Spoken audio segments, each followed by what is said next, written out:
Assalamualaikum warahmatullahi wabarakatuh. Perkenalkan, nama saya Selviana Nurhamida, NRP 3121640020 dari kelas 1 D4 LJ Teknik Informatika PENS. Baik, di sini saya akan menjelaskan tentang handling request. Y2 handling request.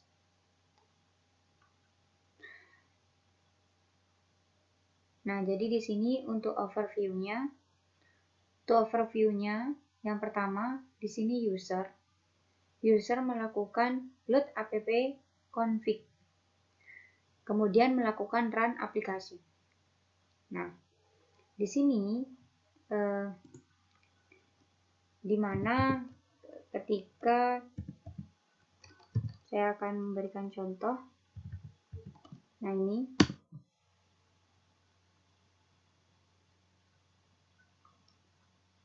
oke, ini namanya server dan ini servernya, dan dia akan mengirim ke server. Nah, load app config run application. Ini sudah di run application. Selanjutnya, setelah di run application, maka kita berada di dalam satu application, di mana aplikasinya itu namanya ada resolve root dan create controller. Nah, di sini resolve root juga mendapatkan request komponen.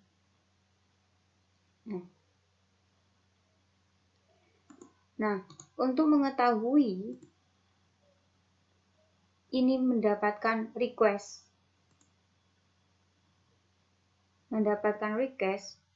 nah ini dari sini, dari network. Nah, ini all.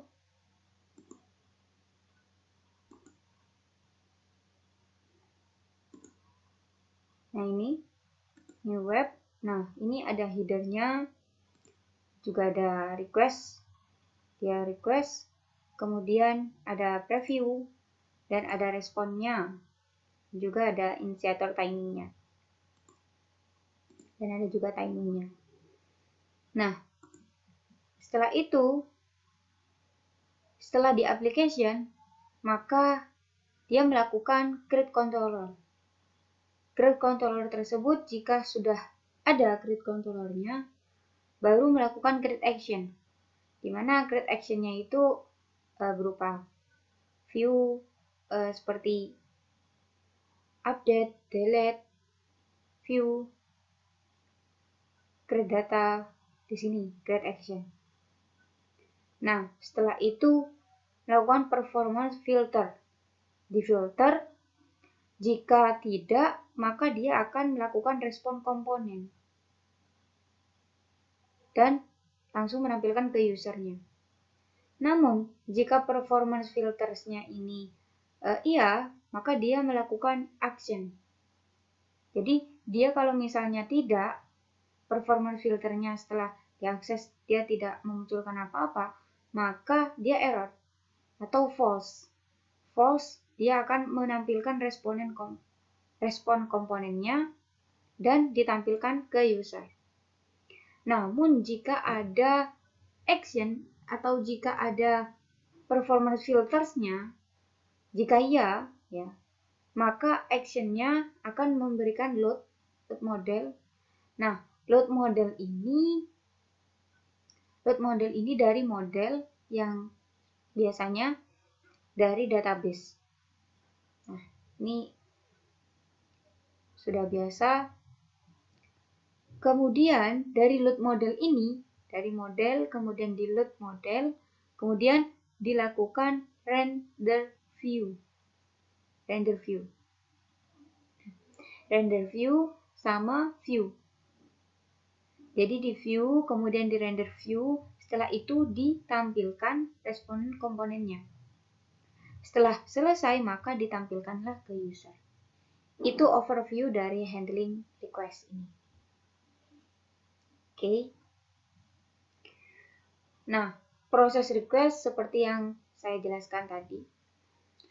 Setiap kali aplikasi Y2 menerima request akan melalui proses-proses berikut ini. User membuat request ke entry script web index.php. Ya, tadi yang saya contohkan. Entry script membuat konfigurasi config.php dan membuat sebuah application instance. Dan aplikasi akan menetapkan root dengan bantuan komponen aplikasi yang bernama request. Nah, aplikasi membuat controller instance untuk menangani request. Selanjutnya, controller membuat action instance dan menjalankan filters untuk action tersebut. Oke. Selanjutnya ada proses request 2. Lanjutannya ya. Nah, jika ada filter yang tidak terpenuhi, maka action tersebut akan dibatalkan. Jadi ini merupakan seperti algoritmanya ya dari overview tadi. Nah, jika semua filter terpenuhi, maka action akan dijalankan. Jadi, action akan memuat data model, kemungkinan besar terhubung dengan tabel di database. Nah, action akan merender view dengan menyertakan data model. Data model dari database. Hasil dari view yang telah dirender akan dikembalikan ke komponen aplikasi bernama response. Nah, komponen response akan mengirimkan hasil proses render ke browser pengguna dalam bentuk HTML, CSS, atau client-side, atau script, dan lainnya. Saya contohkan tadi. Nah, selanjutnya yaitu bootstrapping. Bootstrapping adalah proses mempersiapkan environment sebelum aplikasi mulai menerima dan memproses request yang datang. Bootstrapping dilakukan pada dua tempat entry script dan aplikasi. Nah, pada entry script, dua kelas autoloader untuk library berbeda didaftarkan oleh komposer. Autoloader melalui autoload.php dan Y-autoloader melalui file class dari Y-nya itu sendiri. Selanjutnya untuk konstruktor. Dari aplikasi beberapa hal ini akan dikerjakan. Yang pertama, memanggil Y-based application pre-init. Nah, jadi ini pre-init, application pre-init itu digunakan untuk melakukan konfigurasi properti-properti penting seperti properti base path-nya. Kemudian untuk melakukan meregister Y-based application error handler itu digunakan untuk meregister. Selanjutnya untuk menginisialisasi properti-properti dari aplikasi menggunakan file konfigurasi. Selanjutnya memanggil Y-based application init yang nantinya akan memanggil Y-based application bootstrap untuk menjalankan komponen bootstrapping-nya. Dan mengincludekan file extension manifest di vendor YSoft dan extension.php. Dan menjalankan aplikasi atau model-model yang dideklarasikan pada properti bootstrap dari aplikasi. Akan memberikan contoh tentang memanggil Y-based application init yang nantinya akan memanggil Y-based application bootstrap untuk menjalankan komponen bootstrapping. Jadi kalau di contoh, saya contohkan di sini. Ini contohnya bootstrap log. Jadi ketika dia terjadi bootstrapping, maka dia hanya menjalankan lognya saja. Nah, itu yang dinamakan dengan bootstrapping. Ini, memanggil Y-based application ini. Nantinya akan memanggil Y-based application bootstrap untuk menjalankan komponen bootstrapnya. Jadi ketika pada suatu saat dia terjadi bootstrapping, maka dia akan menjalankan lognya. Ada array log. Selanjutnya, mengincludekan file extension manifest di vendor ysoft extension.php, kemudian membuat dan menjalankan komponen aplikasi dan atau modul yang dideklarasikan pada properti bootstrap dari aplikasi. Oke. Selanjutnya adalah bootstrapping. Karena bootstrapping dilakukan sebelum menangani request, pastikan hanya komponen yang penting saja yang dimasukkan dalam proses bootstrapping ini. Jadi disarankan sebelum menangani ketika bootstrapping, karena bootstrapping itu dilakukan sebelum menangani request, pastikan komponen yang penting saja yang dimasukkan ketika melaksanakan bootstrappingnya. Nah, contoh pada mode production, jadi pada mode production, Anda mungkin perlu mengenablekan apt cache pada proses bootstrappingnya. Ini contoh. Ya. Oke. Terus selanjutnya adalah routing. Nah, routing ketika metode y/web/application run dipanggil oleh entry script. Ya. Hal pertama yang dilakukan adalah meresolve request yang datang, kemudian menjalankan controller action untuk menangani request tersebut. Nah, ini tadi ada ya di overview, flow-nya di overview. Proses inilah yang disebut dengan routing. Jadi jika ada satu hal, apa itu routing? Jadi routing merupakan meresolve request yang datang kemudian menjalankan controller action untuk menangani request tersebut. Nah, ini yang disebut dengan proses routing. Selanjutnya, bagaimana menangani proses resolve? Ya. Proses resolve itu ditangani oleh metode y/web/request/resolve yang akan menghasilkan. Jadi, kalau misalnya root-nya tadi itu valid, misalnya controller action yang sesuai dipanggil. Nah, dia akan menampilkan root yang dipanggil, memang root yang sudah sesuai. Namun kalau misalnya root itu tidak sesuai, rootnya tidak valid, atau dimunculkanlah y/web/not/found http exception, maka dia tidak muncul apa-apa. Nah, tidak ada root, controller action pada property default root akan dipanggil. Itu tidak ada root. Nah, saya contohkan 3 ini. Ya.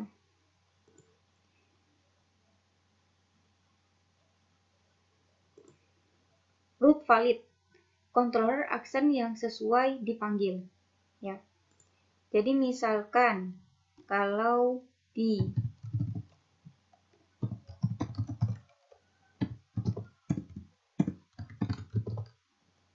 Nah,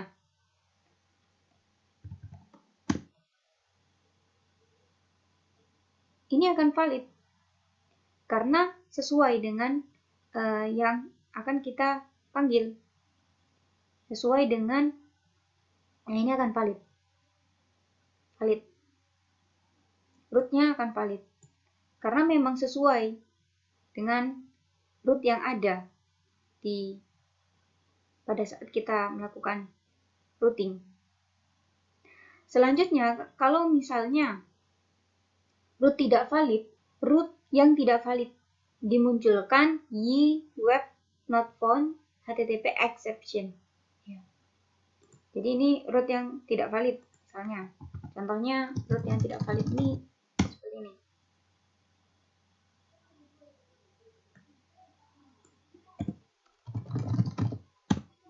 Nah, ini merupakan root yang tidak valid. Ya, root yang tidak valid. Karena memang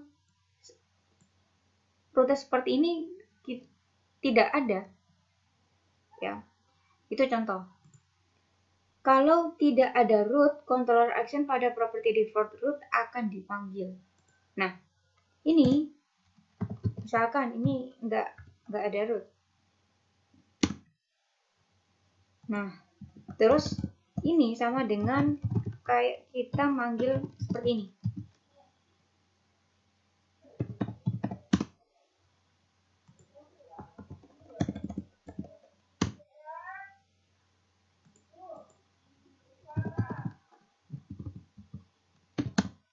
Nah, ini sama halnya dengan ini. Nah, sama. Terus ini sama halnya dengan ini. Sama, ya. Nah, ini merupakan proses resolve-nya. Ya. Selanjutnya ada catch all. Catch all ini adalah kondisi spesial di mana semua request akan diarahkan ke sebuah controller action. Misal aplikasi sedang dalam fase maintenance. Hal ini dapat dilakukan dengan mengisi properti catch all di file konfigurasi web.php dengan controller action yang dikehendaki. Jadi kalau misalnya di basic, di basic. Nah, di sini di bagian web, di config web.php, ini kita tambahkan catch all. Catch all seperti ini. Nah, ini saya unkomen aja. Catch all ya, site/about. Jadi di dalam array ini saya arahkan catch all-nya ini ke site about. Nah, ini berguna ketika aplikasi melakukan maintenance. Jadi semua ini Ctrl S, di save dulu. Setelah itu kita jalankan. Nah, semua itu mau saya ke sini. Nah, itu semua ke home, semua ke kontak, semuanya itu akan ditampilkan di halaman ini saja. Karena kita sudah melakukan catch all. Nah, ini catch all. Namun kalau misalnya ini dihilangkan, bagaimana? Maka semua ini bisa berjalan dengan normal kembali. Sudah bisa berjalan dengan normal kembali. Selanjutnya adalah request. Nah, request itu merupakan direpresentasikan dalam bentuk objek Y, web request. Nah, mengingat di sini framework Y menggunakan OOP, ya. Nah, yang di dalamnya terdapat informasi seperti ada parameter dari request, ada HTTP header, dan juga ada cookies-nya dan lain-lain. Nah, selanjutnya, parameter dari request bisa didapat dengan memanggil metode y/web/request get atau y/web/request post. Jadi ini mendapatkan dan ini menampilkan. Yang akan mengembalikan nilai $get atau $post. Nah, seperti contoh. Jika get ya, y/app request get, dia akan mendapatkan get-nya. Kemudian jika dia melakukan get ID. Jadi $id $app dia minta request untuk mendapatkan ID-nya. Kemudian $post $app request dia post metodenya. Kemudian untuk menampilkan nama, maka $nama ya, $app request post apa yang akan ditampilkan namanya. Seperti itu. Oke. Untuk request 2, Anda dapat melihat metode HTTP yang digunakan oleh sebuah request melalui fungsi seperti berikut ini. Nah, jika y/app request is Ajax, berarti Ajax tampilannya nanti. Hasilnya nanti Ajax, dalam bentuk Ajax. Kemudian jika $app request is get. Nah, $app request is post. Nah, informasi HTTP header dari sebuah request dapat diakses melalui properti y/web/request_header. Nah, contohnya $accept y $app request header get accept. Nah, kalau misalnya seperti ini, if y $app request header has user agent. Nah, juga dapat melihat hostname dan alamat IP-nya dari komputer pengguna. Jadi melalui seperti ini. Jadi $user hostname y $app requestnya apa? User host. Demikian pula kalau misalnya user IP-nya, ingin mengetahui user IP-nya, di y $app request user IP. Seperti itu. Contohnya ketika ingin melihat hostname atau alamat IP dari komputer pengguna. Oke.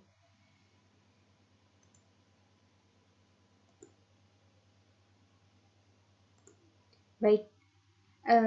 Di sini saya akan memberikan contoh. Ya, contoh dari sini. Ya. Jadi y_app request header has user agent. Nah, di sini saya memberikan contoh, misalnya di item controller. Ya. Jadi kalau misalnya ingin mau berubah itu di item controller. Karena di sini saya membuat item controller sama item kategori controller. Saya coba merubah di item controllernya terlebih dahulu. Nah, ini saya tambahkan $info ya. $info y$app request user agent. Nih. Kemudian $info ini itu dipanggil ke sini. Ya. Nah, setelah itu kita coba melihat view-nya yang ada di item tersebut. Nah, view-nya ini nanti yang kita panggil, nah jadi di sini, maka nanti akan muncul keluaran dari informasi user agent. Seperti itu. Anda mengakses dari user agent. Nah, oke, kita akan coba yang terjadi. Nah, ini. Anda mengakses dari user agent Mozilla 5.0 Windows NT yang sekian. Ini merupakan informasi yang kita dapat dari user agent-nya. Ya. Namun sebelum kita melakukan user agent ini, maka apa yang terjadi? Contoh, ini kita komen. Ya. Terus tadi yang di item ini kita juga komen. Nah, yang terjadi adalah, maka yang terjadi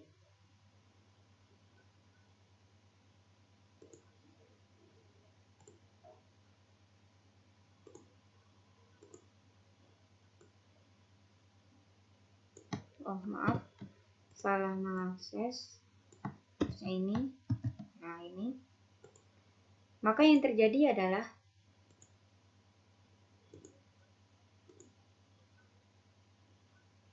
ketika kita klik,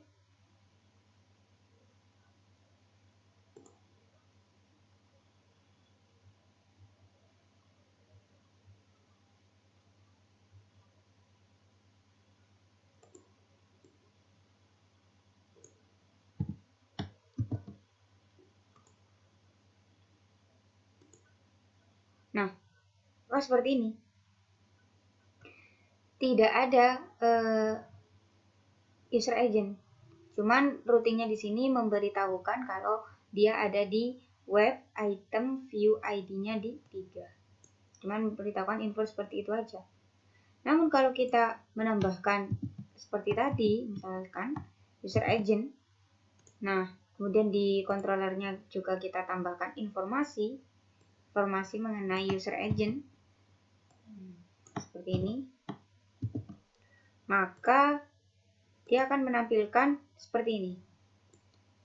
Oke. Baik. Terus selanjutnya request URL. Anda dapat melihat bagian dari request URL melalui atribut berikut. Jadi URL yang diminta adalah seperti ini misalnya.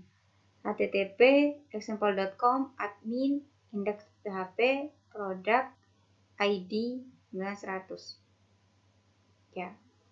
Jadi URL-nya.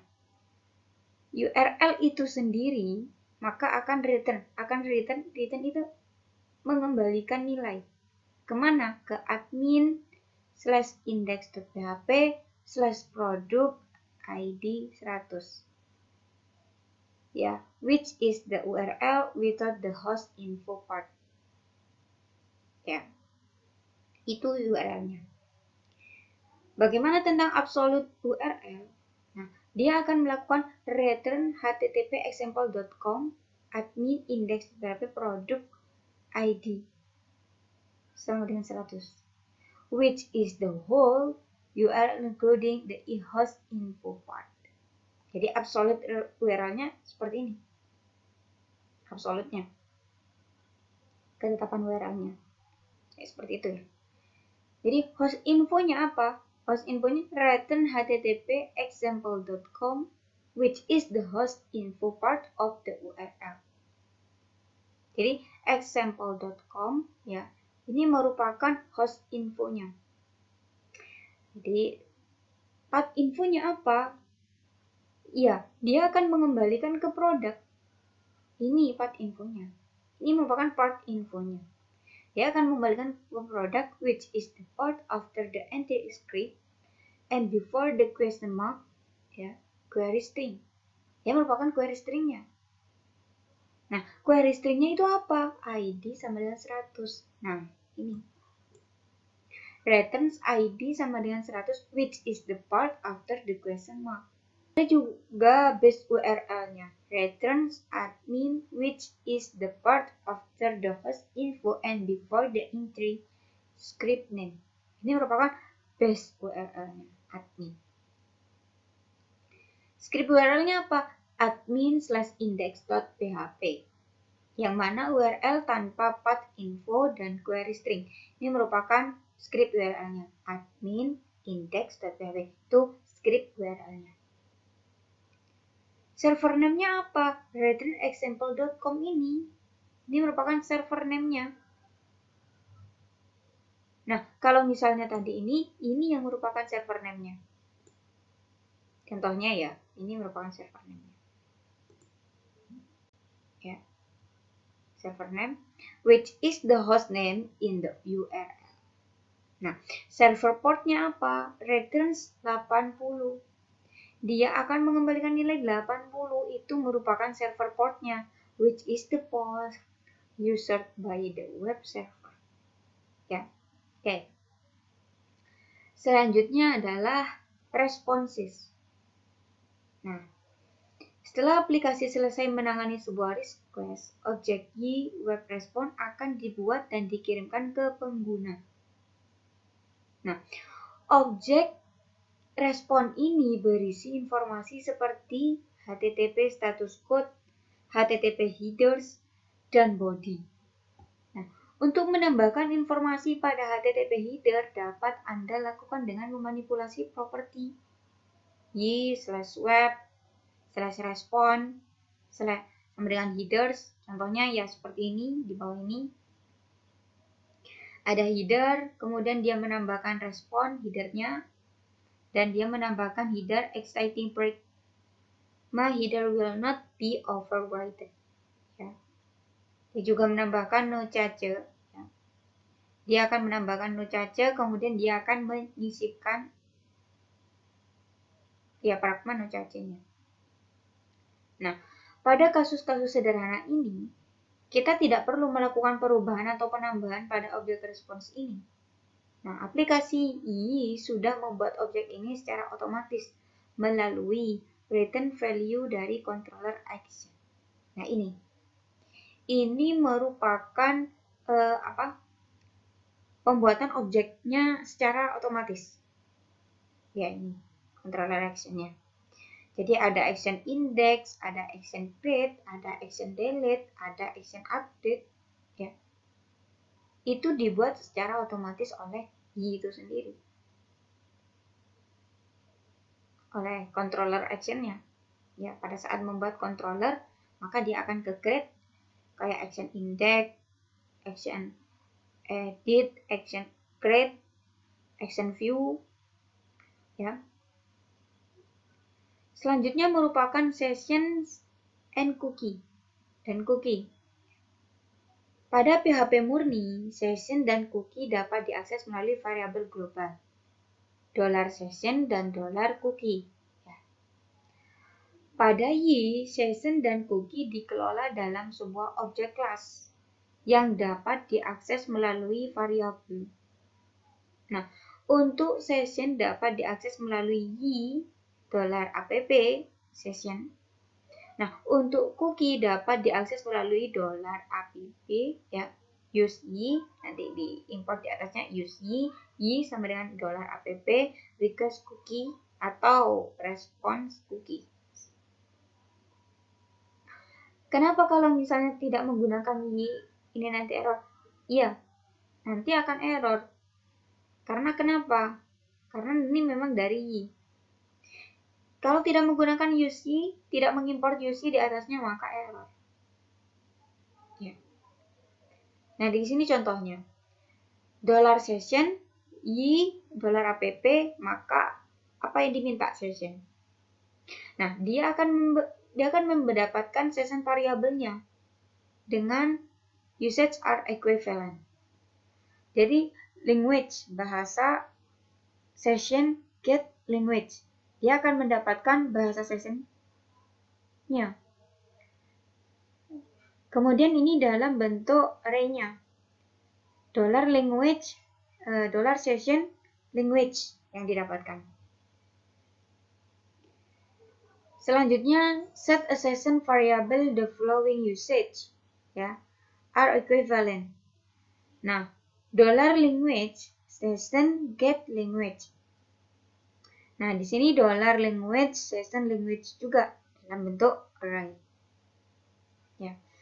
Jadi bagaimana cara menyisipkan? Tadi kan cara mendapatkan sessionnya, session variable itu gimana? Nah, sekarang bagaimana dia cara mendapatkan set session variable? Contoh, ya, contoh session set language and US, English US. Itu set. Setnya apa yang diset? Set yang diset and US. Session language and US itu dalam bentuk array. Ini juga dalam bentuk penulisan. Ada tiga penulisannya untuk mengeset. Jadi kalau get ada 2 penulisannya. Terus get the cookie collection.